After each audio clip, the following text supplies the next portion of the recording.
इसके बाद में दोस्तों हम बात करते हैं जल संसाधन की।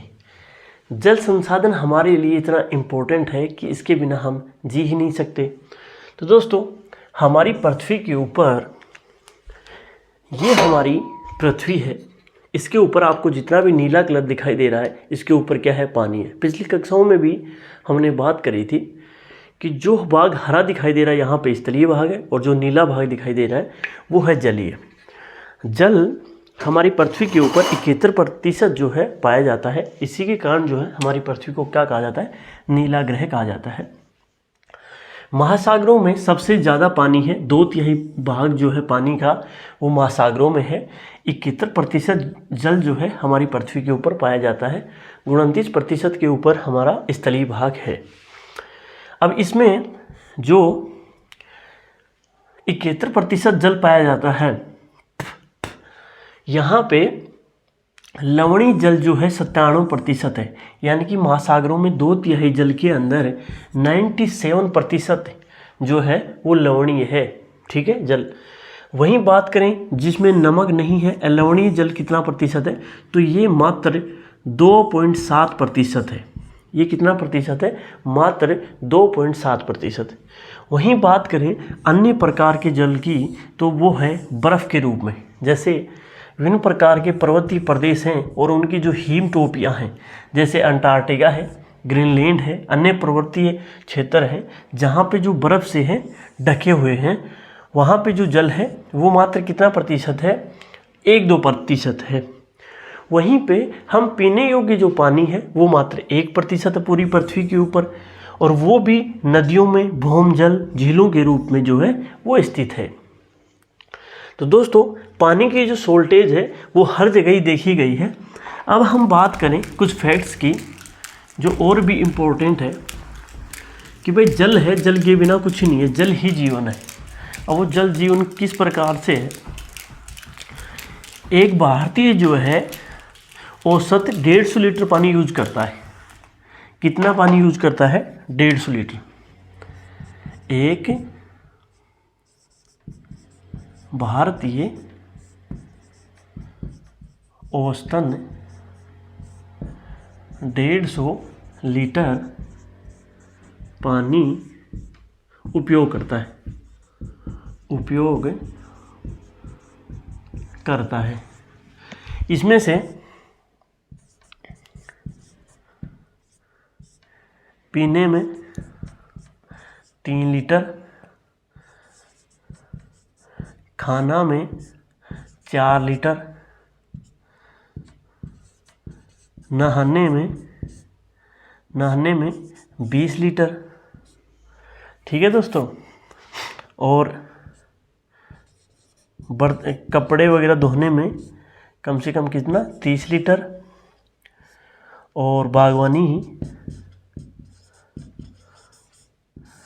बागवानी में 23 लीटर। इस प्रकार से जो है वो पानी का इस्तेमाल करता है एक औसत भारतीय। अब दोस्तों ये जो यूज करता है भारतीय, अब शौचालय एक और रह गया, शौचालय यहाँ पे एक और है, शौचालय यानी कि फ्लश करता है वो, बाथरूम में बाल्टी ले जाके 40 लीटर पानी जो है वो यूज करता है वो। ठीक है दोस्तों। वहीं पे वस्त्र धोने में 40 लीटर है, नहाने में, धोने में 30 लीटर नहीं है, 40 लीटर है ये। ठीक है, शौचालय में भी 40 लीटर, और इसके अलावा जो है 20 लीटर हो गया इसमें, नहाने में भी 20 लीटर यूज करता है। ऑल ओवर जो है ये हो गया 150 लीटर। अब देखिए दोस्तों हम कितना पानी जो है वेस्ट करते हैं। अब इसको पीने योग्य में तो 4 की जगह भले ही 5 लीटर यूज कर लो आप, क्या दिक्कत आ रही है? पीना तो अच्छी चीज़ है। खाने में भी कोई दिक्कत नहीं, इसको बढ़ा सकते हैं। लेकिन दोस्तों यहाँ पे देखो, नहाने में 20 लीटर कोई ज़रूरी है क्या? 3 दिन से नहा लो, क्या फ़र्क पड़ रहा है? 20 लीटर की जगह 10 लीटर यूज कर लो, क्या दिक्कत है? और नहीं नहाओ तो भी क्या फ़र्क पड़ता है? धोने के अंदर 40 लीटर। अब देखो ये है, सरफ में डालो और 10 लीटर में काम हो सकता है। बागवानी के लिए ड्रिप जो सिस्टम आता है यानी कि वर्षा जल का उपयोग हो सकता है, वो भी कम किया जा सकता है, तो इसको भी 10 किया जा सकता है। शौचालय में फ्लश कोई ज़रूरी है क्या? शौचालय में 40 लीटर हम जल यूज करते हैं, इसको ख़राब है, यानी कि 99% जो स्पीसीज़ है मानव के अलावा, इंसानों के अलावा, वो कोई भी शौचालय वगैरह में पानी यूज़ नहीं करता। हम बेवकूफ़ हैं जो 40 लीटर पानी यूज़ करते हैं। फॉरेन कंट्री में जो है टिश्यू पेपर यूज़ करते हैं, वहाँ पे इतना पानी जो है यूज़ होता ही नहीं है। ठीक है, तो इसको भी कम किया जा सकता है, 5 लीटर में भी काम हो सकता है, क्या दिक्कत है। तो ये भी क्या है, पानी का वेस्टेज हम यहाँ पर करते हुए। ठीक है, इसके बाद में 1975 यानी कि हम देखो पहले पूरे विश्व में 1975 में 3850 घन किलोमीटर जो है प्रतिवर्ष पानी का उपयोग होता था, और 2000 तकरीबन में 6000, यानी कि पानी का जो उपयोग है पहले की बजाय अब बढ़ा है। अब बात करें कि जो पानी का उपयोग हम यहाँ पे कर लिए, वहीं पे यदि हम एक नल को खुला छोड़ देते हैं, ठीक है, जैसे हमने हाथ धो लिया और फिर उसमें बूंद बूंद टपक रही है और वेस्ट जा रहा है, और पूरी साल ऐसे ही चलता रहे, तो दोस्तों ये फैक्ट की बात है कि उससे भी 1200 लीटर जो पानी है वो निकल सकता है। आपने देखा होगा बाथरूम में आप कई बार टूटी को थोड़ा सा खुला छोड़ देते हो, तो उससे भी शाम तक जो है वो बाल्टी भर जाती है। तो ऐसे ही साल का आइडिया लगा के देखो आप, तो ऐसे ही नल से एक वर्ष में कम से कम टपकने से ही 1200 लीटर जो है वो पानी खराब हो सकता है। वहाँ पे भी अब देखो, नहाना चलो ठीक है, धोने में कपड़े इसमें क्या दिक्कत है, बर्तन साफ़ करने में क्या दिक्कत है भाई, पानी से बर्तन साफ़ कर रहे हो आप, इसकी बजाय मिट्टी से साफ़ कर लो, राख से साफ़ कर लो, पानी की तो कम से कम बचत होगी। तो इससे क्या है, हमको क्या है ये ध्यान रखना है कि पानी का ज़्यादा से ज़्यादा जो है वेस्ट नहीं करें और उसको बचाएं। जल ही जीवन है, मात्र 1% पानी है जो 8 अरब लोगों के लिए पेयजल का काम करता है दोस्तों। तो पानी को संरक्षण की सख्त ज़रूरत है। इसके अलावा दोस्तों हम बात करेंगे जल संरक्षण की। इसके अलावा क्या है, जल संरक्षण। अब जल संरक्षण के लिए क्या क्या किया जा सकता है, एक और दोस्तों रह गया, जल चक्कर क्या होता है। जल चक्कर हमने पिछली कक्षाओं में बात करी थी कि ये महासागर है, ठीक है, ये यहाँ पे वनस्पति, तो ये महासागर है, और यहाँ से पानी क्या है, यहाँ पे बादल बने, बारिश हुई, बारिश होगी नदी के रूप में वापस आ गया, और इसी को क्या बोलते हैं, जल चक्कर बोलते हैं। यानी कि जल जो है अपने रूप में परिवर्तन करता रहता है, कभी वो वर्षण के रूप में बादल में चला जाएगा, बादलों से वापस धरती पे आ जाएगा, धरती से वापस महासागरों में आ जाएगा, इसी को क्या बोलते हैं, जल चक्कर बोलते हैं इसको। ठीक है, पानी क्या है, फिक्स नहीं है, हो सकता है 200 साल पहले जो पानी राइन नदी में बहता था आज वो गंगा में बह रहा है, तो कोई बड़ी भारी बात नहीं है। ये पानी का सर्किल जो है पूरी पृथ्वी के ऊपर रोटेट होता ही रहता है। अब हम बात करें जल संरक्षण की। जल संरक्षण बहुत ही ज़रूरी है। सबसे पहले तो हम इसमें बात करें कि वर्षा जल संग्रहण, वर्षा जल संग्रहण। सबसे पहले दोस्तों हम गौर ही नहीं करते कि वर्षा के जल को भी संग्रहित करके हम उसका जो है बागवानी वगैरह या घरेलू खेती के अंदर उसका उपयोग कर सकते हैं। जैसे यूरोप वगैरह वहाँ की कंट्री में यही है कि वहाँ पे जो वर्षा का पानी है उसको स्टोर करके उसका उपयोग किया जाता है। वहीं पे जो जल स्रोत हैं जहाँ से जल हमें प्राप्त होता है उनको भी हम थोड़ा सा ध्यान करें। जैसे नहर है,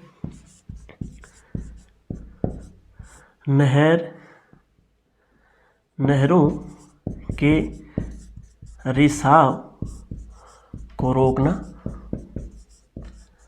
ठीक है। तीसरा जो है सिंचाई में भी टपकन विधि या ड्रिफ्ट विधि का उपयोग खेती के अंदर दोस्तों ड्रिप जो सिस्टम है उससे भी खेती की जा सकती है। और इसके अलावा आप देखो जैसे ड्रिप जो सिस्टम आता है, ड्रिप सिस्टम से एग्रीकल्चर जो होती है वो सबसे ज़्यादा होती है इजराइल में। इजराइल में दोस्तों जलवाष्प जो है यानी कि वायुमंडल में जितनी भी वाष्प होती है उससे भी उसको भी स्टोर करके उससे भी खेती कर लेते हैं। तो ये जो है इजरायली पत्ती बोलते हैं इसको। और इजराइल में जो है जल संरक्षण जो है वो बहुत ही शानदार है दोस्तों। इसके अलावा दोस्तों स्प्रिंकलरों का उपयोग किया जा सकता है, यानी कि जो नोजल वगैरह आती हैं उनका उपयोग हम करके सिंचाई कर सकते हैं। तो ज़्यादा जैसे गांव में आज भी क्या करते हैं, पलाव करते हैं, जैसे वो सरसों गेहूं की खेती करने के लिए पलाव करते हैं, तो वो पलाव का जो पानी है उसमें बहुत ज़्यादा वेस्ट होता है। तो इससे अच्छा है कुछ ऐसी विधि अपनाई जाए, जैसे हाइड्रोपोनिक जो अगर आजकल जो है खेती की जा रही है, हाइड्रोपोनिक वो भी अच्छी विधि है, उससे भी खेती की जा सकती है। तो कुछ एग्जाम्पल हैं जिनके थ्रू जो है हम क्या कर सकते हैं, पानी को बचा सकते हैं। और दोस्तों वर्षा यदि हम छत के ऊपर इसका संग्रहण करें तो साल में जो है 800 लीटर पानी का संग्रहण कर सकते हैं दोस्तों। एक सीजन के अंदर है ये 8,000 लीटर जो है उसका संग्रहण हम कर सकते हैं, यदि हम अपनी जो छत होती है उसके पानी को स्टोर करें और सीजन में एक सीजन को ही हम इसमें संग्रहण कर लें तो वो भी हमारे लिए इनफ होता है। तो दोस्तों कुछ विधियां हैं जिनके द्वारा जो है हम क्या कर सकते हैं, इनका संग्रहण कर सकते हैं। अब बात करते हैं दोस्तों पानी की समस्या से कुछ देश हैं वो जूझ रहे हैं, उनकी भी हम बात करते हैं, क्योंकि ये संसाधन है जल और इसका जो है संरक्षण करना बहुत ही ज़रूरी है। जैसे विश्व स्तर के ऊपर कुछ देश हैं जहाँ पे पानी की भारी किल्लत है, जल संसाधन की समस्याएं।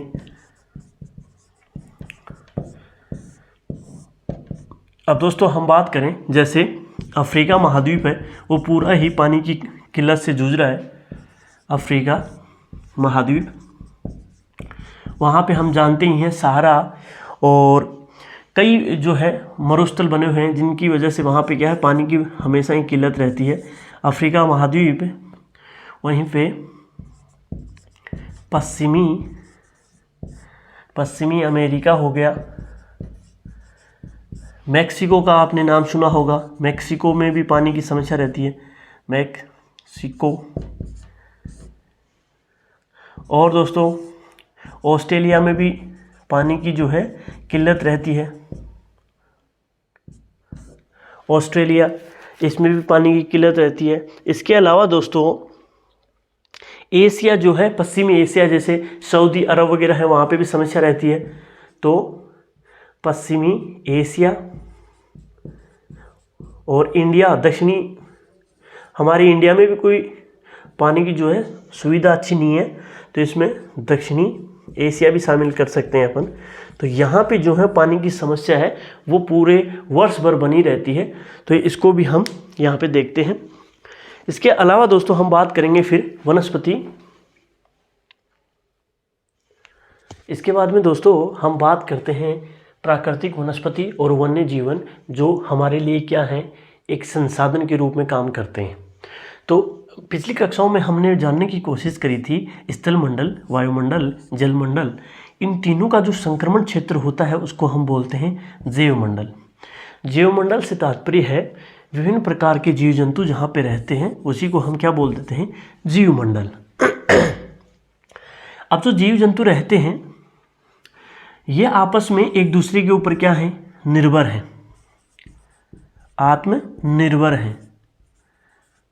इनकी आत्मनिर्भरता ही, यानी कि एक जीव है वो दूसरे जीव के ऊपर क्या है, आत्मनिर्भर है, एक दूसरे के ऊपर निर्भर है। इसी को हम क्या बोल देते हैं, परितंत्र बोल देते हैं।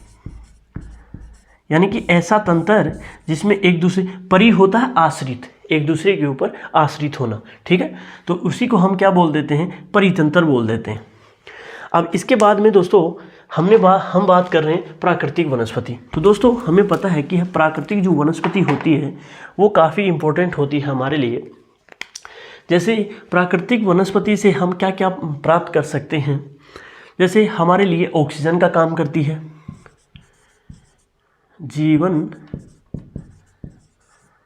जीवनदायिनी ऑक्सीजन।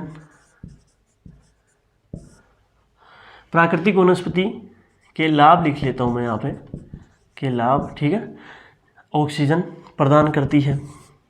फिर हमें लकड़ी देती है, लकड़ी वगैरह, ठीक है। फिर हम यानी कि फल फ्रूट वगैरह प्राप्त करते हैं, फल फ्रूट, ठीक है।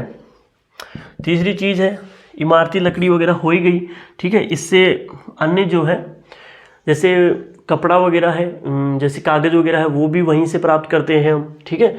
और इसके अलावा यानी कि हमारी जो प्राथमिक क्रियाएं हैं वो सारी की सारी कहाँ से हम करते हैं, वो करते हैं प्राकृतिक वनस्पति से, ठीक है। तो ये हमारे लिए जो है वन काफ़ी इम्पोर्टेंट रहने वाले हैं। हम बात करें इसके अलावा कि इनके जो संरक्षण की ज़रूरत क्यों है, तो ये भी हमारे लिए क्या है, एक संसाधन है, इनके भी संरक्षण की सख्त ज़रूरत है। जैसे हम बात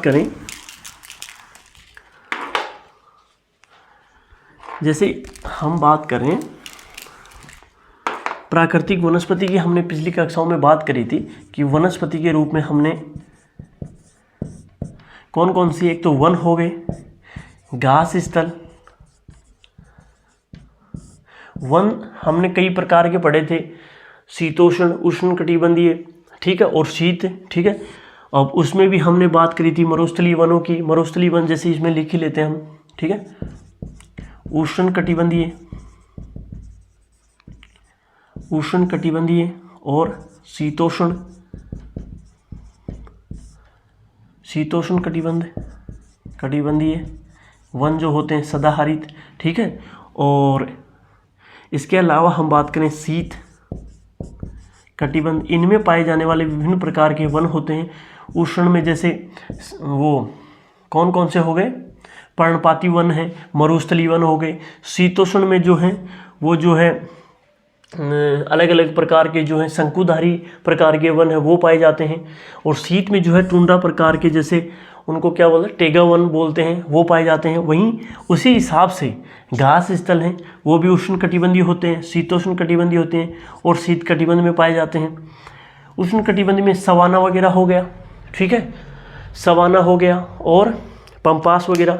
शीतोष्ण में प्रेरीज हो गया, वेल्स हो गया। शीत में जो है टुंड्रा प्रदेश, टेगा वन हो गए, टेगा घास स्थल होते हैं, ठीक है। तो इस प्रकार से जो है वनस्पति हमारे विश्व में फैली हुई है। इसके बाद में दोस्तों हम बात करते हैं कि इनके संरक्षण की क्यों आवश्यकता है।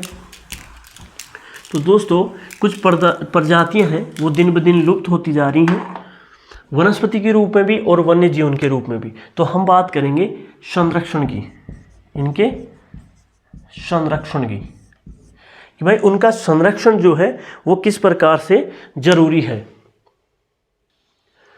अब दोस्तों प्राकृतिक वनस्पति और वन्य जीवों के संरक्षण के लिए कुछ समितियां, कुछ संगठन और कुछ रिजर्व साइट्स बनी हुई हैं, जिनके अकॉर्डिंग हम उनकी सुरक्षा के लिए जो है वो कुछ एक्टिविटीज़ या कुछ ड्यूटीज़ निभाते हैं। जैसे राष्ट्रीय उद्यान बनाए हुए हैं हमने, जो नेशनल पार्क हैं उनके अंदर प्राकृतिक क्षेत्र होते हैं जहाँ पे विभिन्न प्रकार के जो परितंत्र होते हैं उनकी रक्षा की जाती है। जैसे नेशनल पार्क हैं, जैसे लाइक हमारे राजस्थान में रणथंभौर है, सरिस्का है, जिम कॉर्बेट है उत्तराखंड में। तो ऐसे ही क्या पूरे देश में हमने क्या बना रखे हैं, नेशनल पार्क बना रखे हैं, जिसके थ्रू हम क्या करते हैं, जो नेचुरल वेजिटेशन है और वाइल्ड लाइफ है उनकी क्या करते हैं, सिक्योरिटी करते हैं। वैसे ही क्या जीवमंडल बायोस्फीयर बनाए हुए हैं, उसमें भी हम क्या करते हैं, जीव जंतुओं की रक्षा के लिए संरक्षित अंतर्राष्ट्रीय नेटवर्क होता है।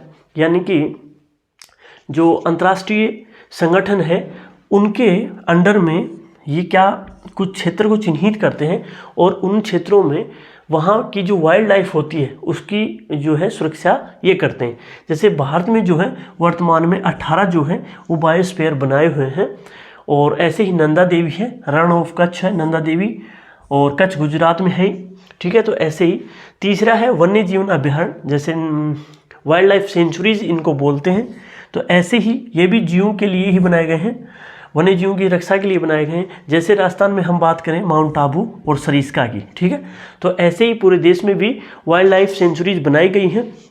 वहीं पे बात करें हम इंटरनेशनली कि इनकी रक्षा के लिए और भी हमने कुछ वो ड्यूटीज़ की हैं। जैसे CITES जो है, the convention of international trade and desert species of wild fauna and flora, एक संगठन है जो इनकी सूची तैयार करता है और उनके यानी कि जीव जंतुओं का व्यापार होता है। जैसे आपने सुना होगा हाथियों के दांत बिकते हैं, उनके जो नाखून वगैरह होते हैं वो बिकते हैं, तो उनके ऊपर, उनके व्यापार के ऊपर वो प्रतिबंध लगाता है ये संगठन, ठीक है, CITES। तो ऐसे ही प्राकृतिक वनस्पति भी हमारे लिए क्या है, एक संसाधन है, उसकी सुरक्षा की जिम्मेदारी भी हमारी है। ऐसे नहीं है कि जो हम इंसान हैं तो इंसानों की सुरक्षा का दायित्व हमारे ऊपर है, हमारे साथ जितने भी स्पीसीज हैं, वाइल्ड लाइफ है, उनकी सिक्योरिटी का भी जिम्मा भी जो है हमारे ऊपर ही है। तो दोस्तों ये हमारा कंप्लीट यहाँ पे चैप्टर होता है, क्लास 8 का चैप्टर नंबर 2 यहाँ पे कंप्लीट होता है। हमने पढ़ा स्टार्टिंग में भूमि, मृदा, जल संसाधन और इसके अलावा प्राकृतिक वनस्पति और उनका संरक्षण। ठीक है दोस्तों, तो यहाँ पे कंप्लीट होता है।